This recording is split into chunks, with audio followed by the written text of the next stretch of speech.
Bismillahirrahmanirrahim. Assalamu alaikum. You're watching Friday Special. I'm your host, Umar Khalid. But today is an issue that we are going to discuss that is a little bit dear to my heart and must be to all of the youth out there that are watching this show as well. Internet and the usage of the internet. Now, there is a term that we normally use technically. It's called netizen. Now, what is a netizen? Netizen is an active participant of the online community of the internet. It's a bit different from a normal user of the internet because a netizen is a responsible citizen of the internet world. He or she uses the internet responsibly. But are we using the internet responsibly? Are we doing what we need to do online? Are we initiating the right discussions or indulging in the wrong ones? Or are organizations that are working for digital rights in Pakistan and across the world fighting for the rights of those who are working in the right direction and eliminating those online who aren't? To talk about that and more, we've been joined by three eminent guests. Let me introduce them to you one by one.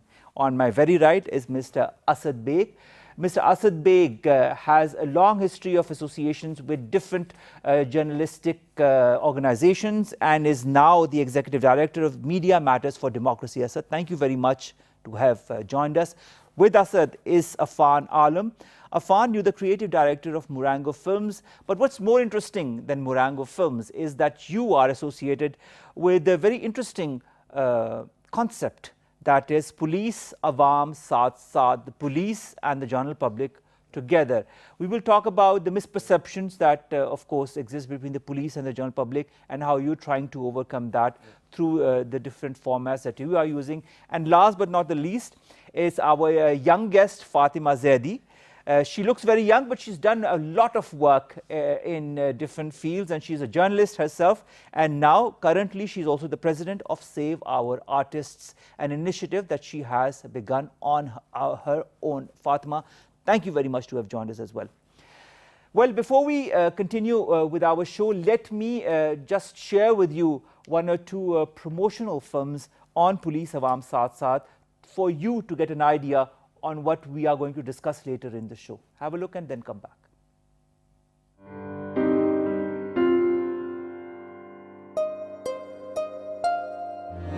धड़का ही लगा रहता है। हालात ही कुछ ऐसे हैं। सुना है कल भी कुछ पुलिस वाले जख्मी हुए थे। वर्दी के अंदर भी तो एक इंसान ही होता है। अपनी पुलिस है, आइए अपना समझते हैं। Well, the first perspective was that of a mother. Now let's have a look at what a child's perspective is all about in this second promo. अब्बू अक्सर देर से आते हैं और अम्मी उनके लिए दुआएं मांगती रहती हैं। अजीब बात है ना, अब्बू पुलिस में हैं और डरते हम हैं। वर्दी के अंदर भी तो एक इंसान ही होता है।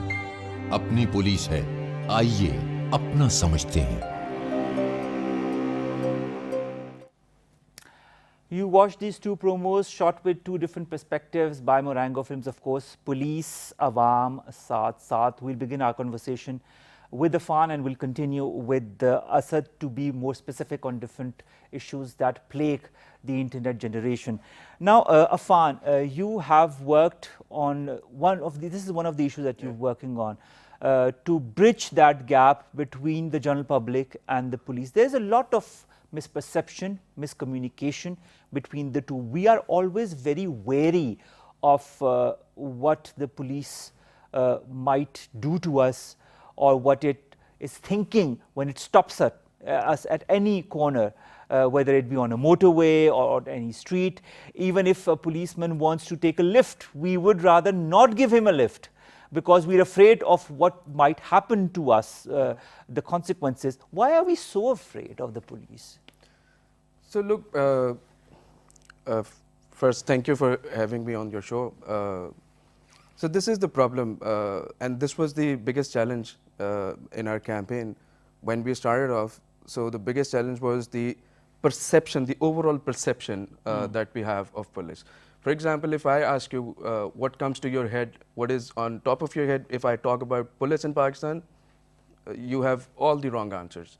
But on the other side, there is a lot good that police is doing across the country. Part of the problem lies with our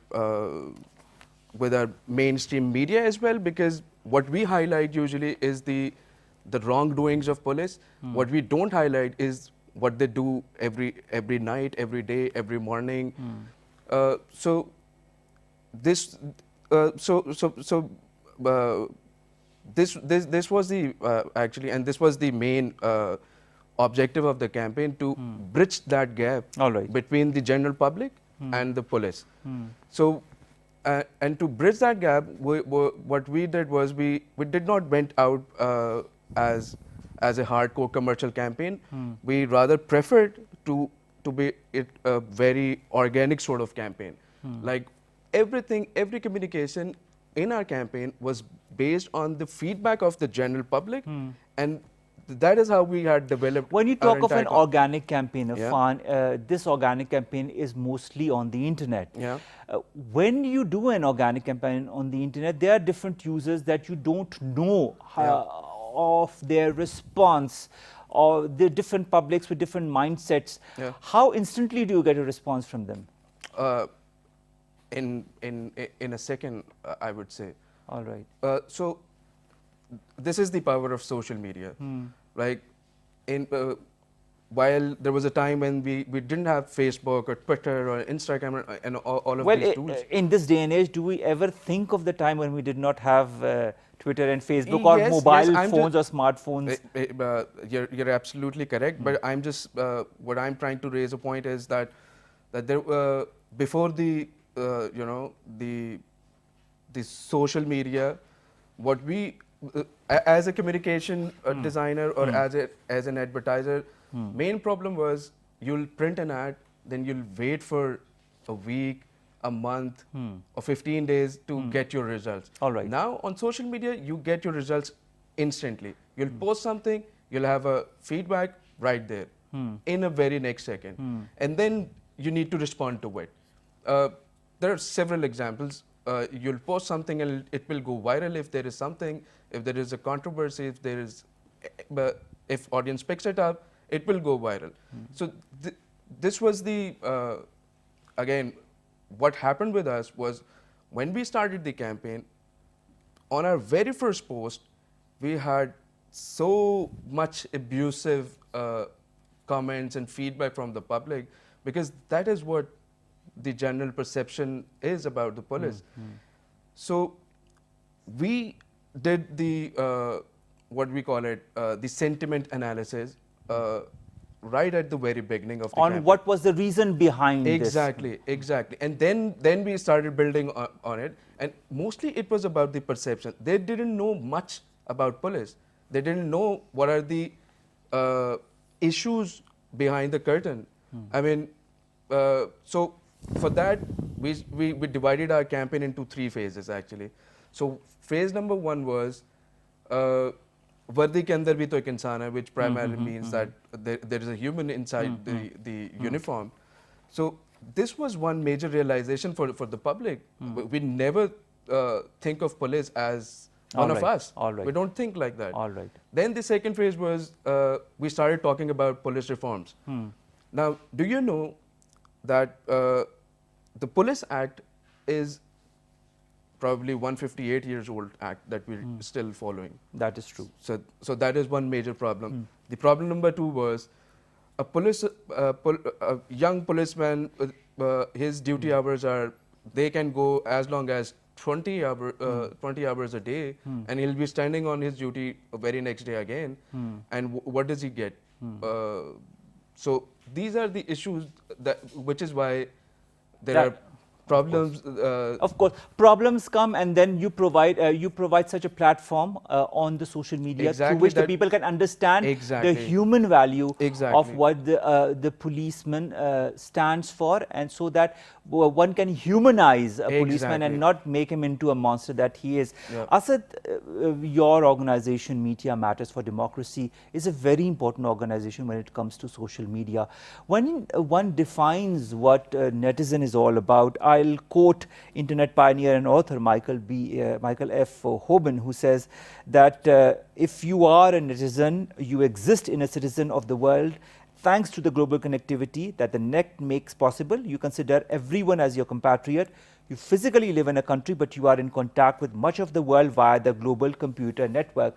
Virtually, you live next door to everyone in the world and to every other netizen in the world. A geographical separation is replaced by existence in the same virtual space, in a space where you can be in touch with a person who lives in Antarctica, in South America, at the brink of a second, and at the click of a mouse you can start communicating with that person. How important is for a person to understand his responsibility as a user of the internet? I think that's a very important question. First off, let me say I'm very happy to see that the way you've titled this show is uplifting society through internet and not social media. Because often we confuse the term, and the political construct and the social construct of this term, social media, is very damaging to internet itself. Because social media is not internet and vice versa. Internet is not social media. When you say internet or when you say social media and when you use these terms interchangeably, what you're doing is, excuse me, you're discounting all the good which is being done on the internet through the websites. The role of the government, which is to provide proactive transparency through the internet, with the role of the government again to provide good digital governance, e-governance as we commonly call it, through the internet. We're discounting all of that, and we're only talking about social media platforms, which are Facebook and Google and Twitter and YouTube and various others. And then in a way, we're defining internet by these social media platforms, which essentially is not true. So yeah, so I'm very happy to see that you've done it that way. Having said so, internet or any technology for that matter does not define the behavior of the people. Let me tell you that very clearly. The behavior of the people is designed or defined by the societal norms of that particular society. In Pakistan, internet is rather new as compared to, let's say, other Western countries, as we've seen, even in the South Asian countries, India for that matter, right? It's much ahead I agree. in terms of technology from us. So generally, when we say internet in Pakistan, we are talking about 2012, maybe 13 or 14, when the masses actually started to connect to internet. And still the masses really are not connecting to the internet, because PTA says that there are about 57 million people in Pakistan who have access to internet. 57 million doesn't even make even, I think, 47% of the total Pakistani population. Mind you, these are the people who can afford to connect to internet, who can afford to buy mobile phones, laptops, internet connections, and various other gadgets which you require to. So in a way, these are the people who are a certain part of the society. Now, having said so, these are also the people who were deprived for decades in terms of expression, in terms of getting in touch with the political parties that they have been voting for, in terms of getting in terms with the services, for instance. Nobody ever had that connection with, let's say, any ministry in Pakistan. Every ministry now in Pakistan, most of them, let's say, are on Twitter. Most of the ministers now on Twitter. So a common man sitting in their home or her home can just basically send a tweet to the minister and the ministry. And so this kind of power was never there in Pakistan. The kind of repression that we as the citizens of Pakistan and generally any other, let's say, developing country have been facing. And then suddenly there is this power where using which you can contribute to political dialogues, using which you can actually make yourself count into like a global debate which is happening on internet, on pretty much everything. I mean, talk about, so this campaign, for instance, my friend was talking about, this was perhaps the first time that the people had an opportunity to express the pent-up anger that they had against the police, right? And so naturally, you know, how can I expect them to not come up with abuses in the first place? Because this is the kind of pent-up anger that they have in them, right? They've never had another outlet before this. Having said so, With power comes responsibility, of course, right? It's the But do famous we, spider pan this rule. is a very important part. With power comes responsibility, Asad. But do we in Pakistan or in other parts of the world understand the concept of responsibility with power? Very good question. Unfortunately, we don't. And let me tell you that internet has nothing to do with. Internet has only taken this fact that we don't have responsibility as a society and amplified it to, let's say, 1,000 times. Exactly the same thing happened to fake news. Now people think that fake news or misinformation online is something like a very sophisticated technological phenomena which was never there before. Let me assure you that the fake news and misinformation was very prevalent in the smaller publications, the news publications, dailies and so on, especially the Urdu publications in Pakistan. I have copies of them, by the way, just to prove this, and I keep doing this arguments on Facebook and so on. So the point I'm trying to make is the internet has taken whatever was wrong with our society and has amplified it 1,000 times, right? So now, is it really the fault of the internet or technology, or is it really the fault of the people who are using that technology? Having said so, there unfortunately, now comes the part where I'm going to blame myself for that. All right. Unfortunately, there isn't a lot of focus on digital literacy. There isn't a lot of focus on the thing that you're talking about, for instance, talking about the responsibility of the people. There isn't a lot of focus on how to use technology in terms of, let me give you a very simple example. You know, motor cars were you know, some 50 years ago, motor cars, when they first hit the market, they were like, you know, miracle technology, of course.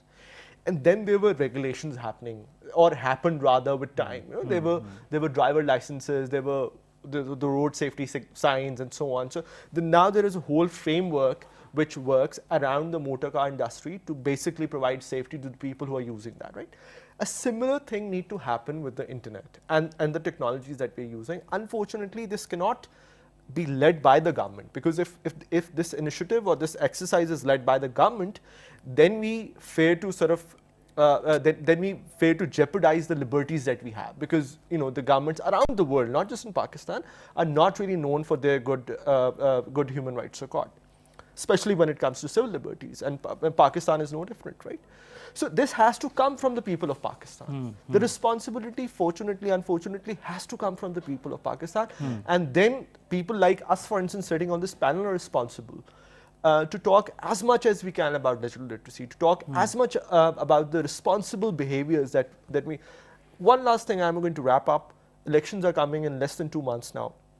The kind of hate speech which is going on, forget hate speech, the kind of incitement to violence, the political incitement to violence happening on the social media platforms right now is phenomenal. I cannot take it for more than 1 hour, I tell you that. I keep scrolling my Twitter timeline. After 1 hour, I'm like, that is so true. That is so true. You want to just log out of all of your social media accounts and just one question read a that book. I'm going to leave here for people to think. How many political leaders, I'm not going to name anyone, how many political leaders are actually talking about tolerance or preaching tolerance to their political workers online, or telling them to stop the incitement to violence, or telling them or stop the hate speech that they're doing on? No one. And so this is the kind of responsible behavior that I'm talking about, which needs to come from within. I mean, nobody is going to come and impose this behavior on us. This has to come from the people of Pakistan. But when you talk of responsibility, when you talk of responsible behavior, Asad, somewhere, somehow, we ourselves as individuals are also responsible for that. We've been brought up by our parents, we've been brought up as good individuals in society in front of 4 people, Asad, you, Affan, you, or Fatima, you, or myself. We behave normally, we dress up normally. Why can't we behave and dress up normally on the internet while we talk to people? We disguise ourselves under pseudonyms.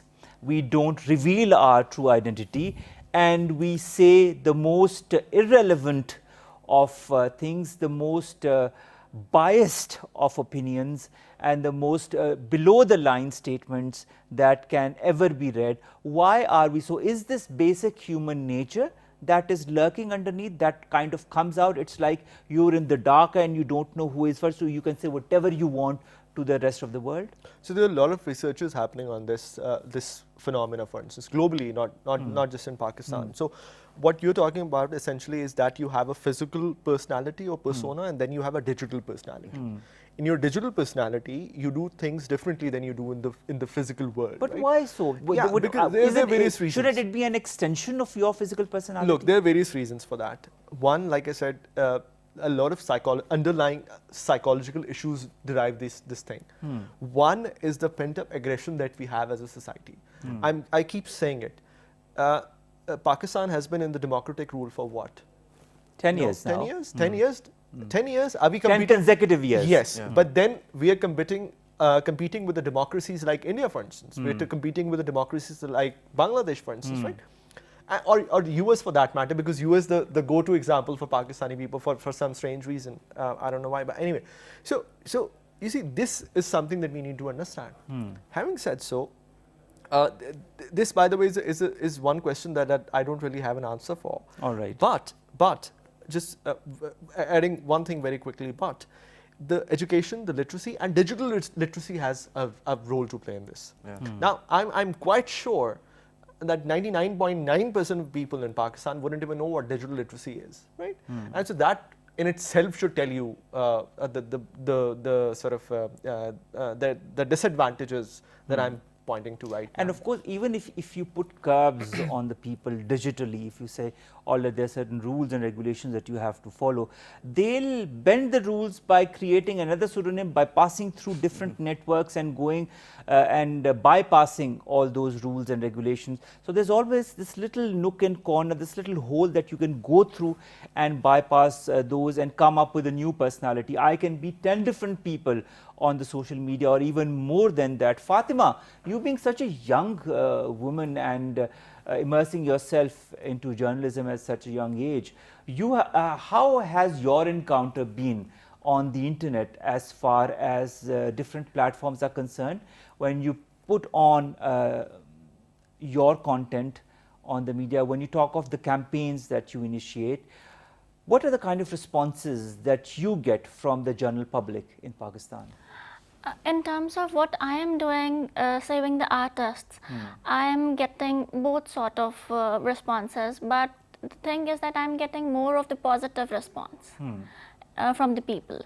Like, I am just not doing it through Facebook, but Twitter as well. I had one of the major artist support. It was Majid Jahangir, one of the old actor, comedian from 50/50.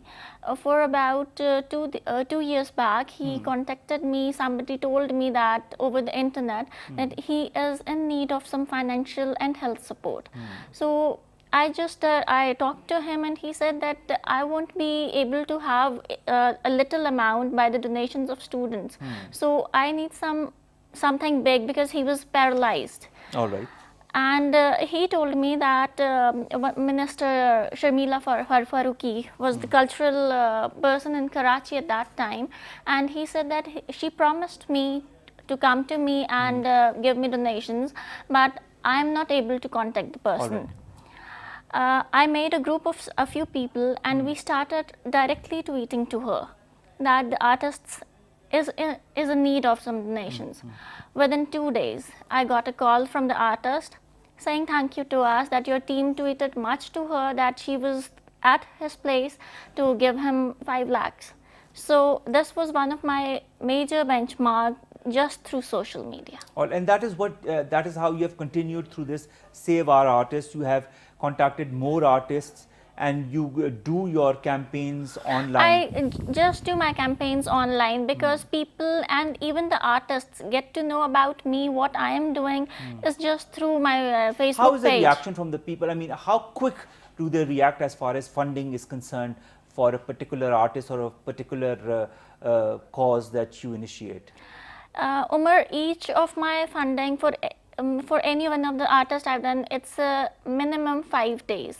I get to collect a lot of capital in 5 days. All right. And that capital, do you get, I mean, there is this assurance by the people that you will get that capital, but how do you physically get it? I get it in my bank account. All right. So you give your bank accounts. Asad, coming to that, we use everything now online to pay our bills, to do all our transactions online. We use our credit cards now. Instead, we use plastic money. This is what we call instead of having real money. And everything is done online. Where there are very good points to that, there are also those who misuse that. We've had so many campaigns against people who've been using ATMs in a very wrong manner and taking your account numbers. And online harassment is a huge issue as well.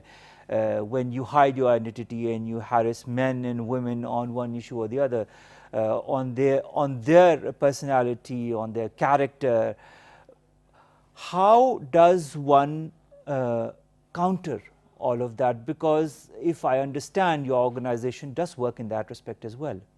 Yeah, so I think it's a very loaded question because there are many sides to it. Yes. And then let me start with the online harassment, especially of women. First off, I'm very happy to say that there are a lot of good initiatives in Pakistan. And almost in every city, there is some way or other, there is some form of a support mechanism where you can go to or which you can refer to in case of being a woman and that you were harassed online, offline, and so on. Similarly, FIA now have started their own cells, NR3C cells, they're named that way.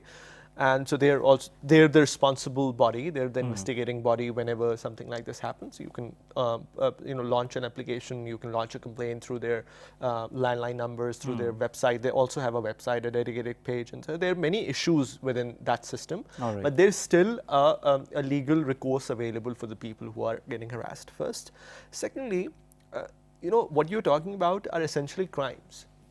These are exactly like street crimes that we have. For instance, when you're roaming on the road, you get mugged, or somebody hurts you, or whatever. So these are essentially that crimes. But people get away more easily online. You see, No. that's the issue. That's because the Pakistani law has just been enacted, which is to say just last year. It hasn't even been 2 years, I think. Not even been 2 years yet. So it's so the law was enacted, I think, in 2016, and then there was, after almost 8 to 10 months of delay, the courts were set up. So now we have courts, special courts, which are dealing with cyber crimes. There are various other problems. The judges are not trained and that sort of thing. That's going to take another couple of years to set up. The only problem, I personally feel, I'm a very optimistic person. I feel that this will perhaps settle down in a couple of more years. As far as the crimes are concerned, online, they're extremely serious concern. But my understanding is, my rather hope is that they will settle down. However, what we need to really talk about is that, are we trying to use, or are we promoting internet in Pakistan specifically, as an industry? Are we making sure, are we taking enough, or are we making enough effort to make it into an industry? Are we allowing people like Affan, for instance, to have online startups?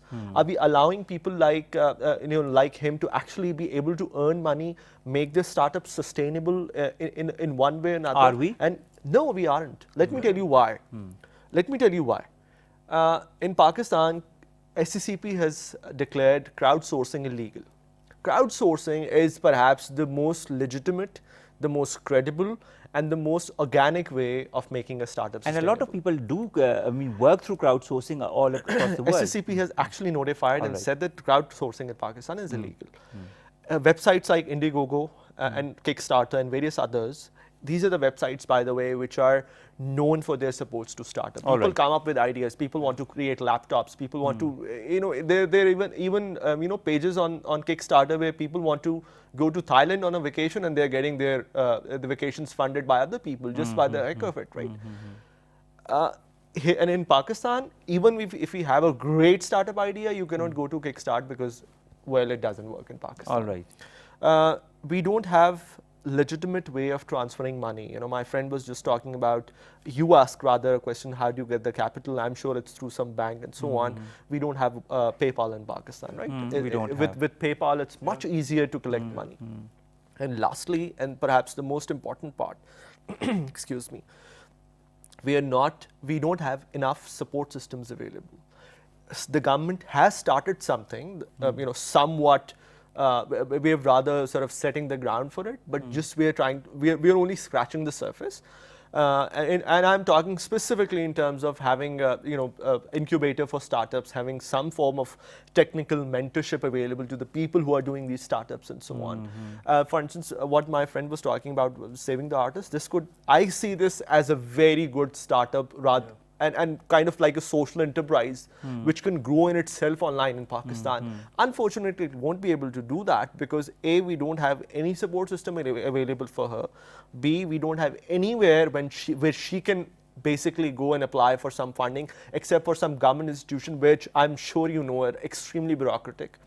And C, there isn't a conducive But Asad, why blame everything on the government? Why can't there be more of a private partnership? Why can't the private companies, the multinationals come online to help these online startups like that of Affan, like that of Fatima, and say, all right, these are good initiatives, let us put in our thing. There are so many multinationals earning billions and billions of rupees. They have a certain part of that revenue that is put aside for such issues. Why don't they do that? Because I have my citizen contract with the government and not with an international company. All right. I'm paying my taxes to the government, so I definitely That is true, expect but the we all government to work pay for me. paying our taxes to the That's government. exactly. Secondly, these multinationals can only work in Pakistan if there is a conducive environment. You tell me, why will Amazon come to Pakistan if they're getting a much cheaper, much better deal in India, right? Why will any of these big corporates come to Pakistan? We don't have, Facebook doesn't have an office in Pakistan, Google doesn't, Twitter doesn't, Amazon doesn't. You name any big corporate, they don't have an office in Pakistan. My question is why? Why do they have all of them have offices in Ahmedabad, India, right? So there is clearly something that we are not doing right, and that is perhaps the thing that we need to focus on. Or is it maybe because of the guidelines that we don't know, or maybe because internet is kind of new to a country like Pakistan, or maybe we haven't maybe established that part or in our government that promotes internet in Pakistan, that promotes the proper usage of internet amongst the millions of users, more than 30 million users of internet in Pakistan. Is that one of the reasons, Affan? Let me put that question to you. Well, internet is new to India as well. I mean, my friend just gave an example of Ahmedabad. Internet is new to India as well, but the only difference is that you give it importance, you work on it. In Pakistan, unfortunately, we haven't really worked on it. We haven't given it that much value or taken it up seriously. Another point you just asked earlier about the crime on digital and internet's affair. I just wanted to add one point on it.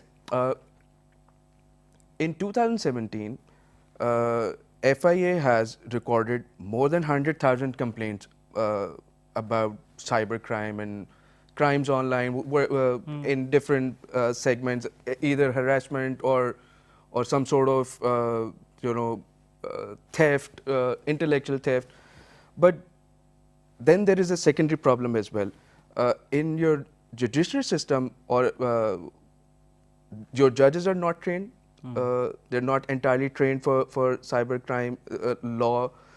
You wouldn't find one single lawyer who is, there are lawyers. Yes, there are few great names out there. But as a layman, you wouldn't find lawyers who are expert, who know much about cybercrime law. So there's a lot that needs to be done. Basically, because crime is there. There is an agency who can, catch those people. But what will happen afterwards? All right. So there are a lot of cases piled up in the courts, in the lower courts. So that is one area we also need to focus on. All right, but when it comes to educating the media or educating the general public, I mean, including the media, how does one go forward? Fatima, what's your point of view? What do you feel should be the first thing that comes to your mind when it comes to educating the general public about proper usage of the internet, on how to use the internet to your benefit?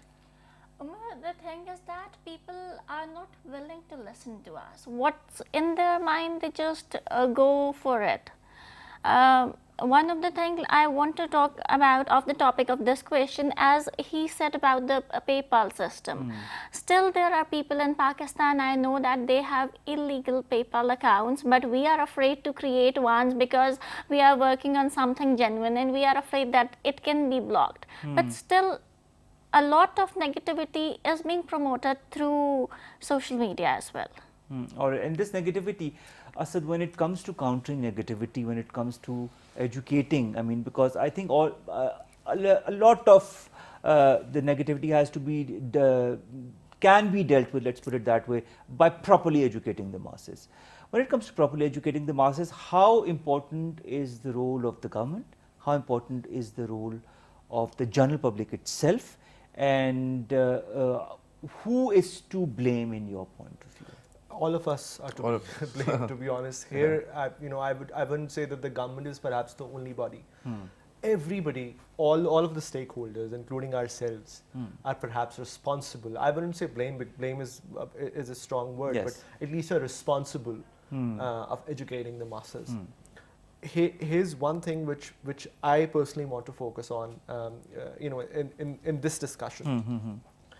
If my actions, if there is something that I do and the consequence of that action hurts you in a very personal way, and I don't know about, I'm completely unaware of the impact, you see, versus I am perfectly aware of the impact of what it's going to do, but I intentionally do it. They're two different things, right?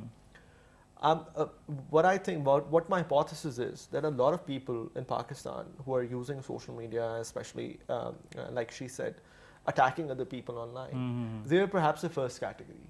They're not really thinking about the consequences of their actions. True. Perhaps this is where the gaps are lying. Perhaps this is where there needs to be a certain effort to literate them in terms of digital technology, and so as to tell them what the consequence could be. One of the things we're doing, and this is kind of a teaser, which is, I think, perhaps the first time we're talking about it. This is a new show.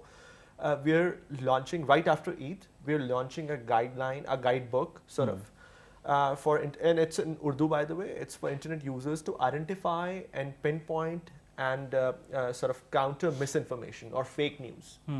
A lot of times, people are actually reacting to images, videos, text, news clips, which are fake.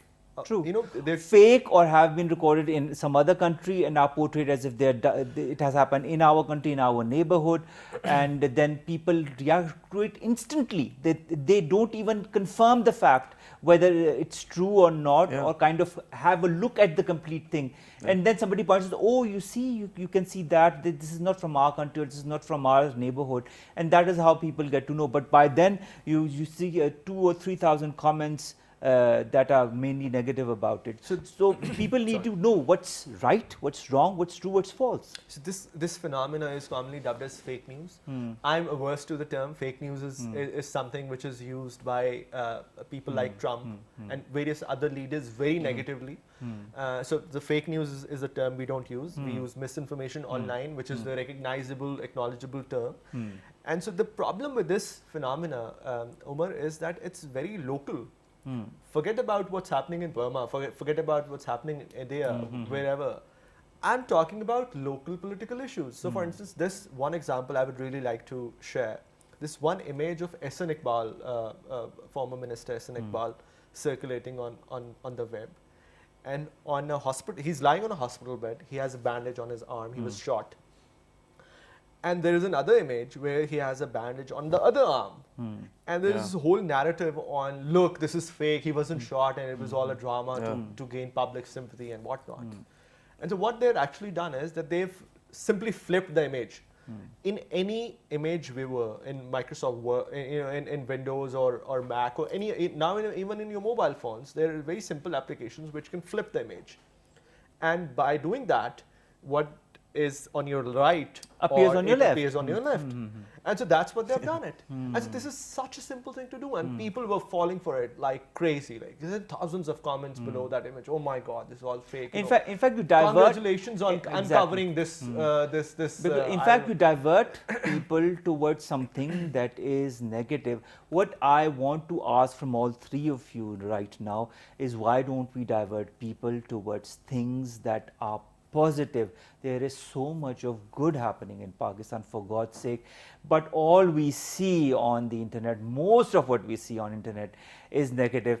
Do you know that Pakistan is highest on the happiness index when it comes to all the countries in its neighbors? We are doing such a lot of good in different sectors, but that is never highlighted in the proper manner on the internet. What we see highlighted is all that is negative. Why can't we tell people that read whatever is going on the internet, on also on what's good that is happening in our society, in our nation?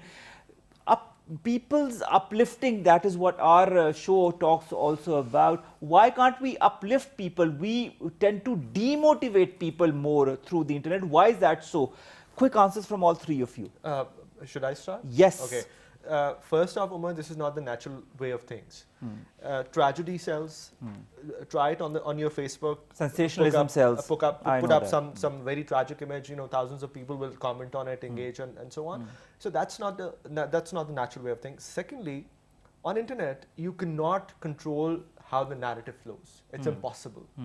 No matter how much resources you have, no matter how much people you have sort of engaged, the narrative on internet or social media is basically the narrative of the people. I'm not saying control the narrative, I'm saying add to that narrative. That's what I'm saying. That's what I'm coming to.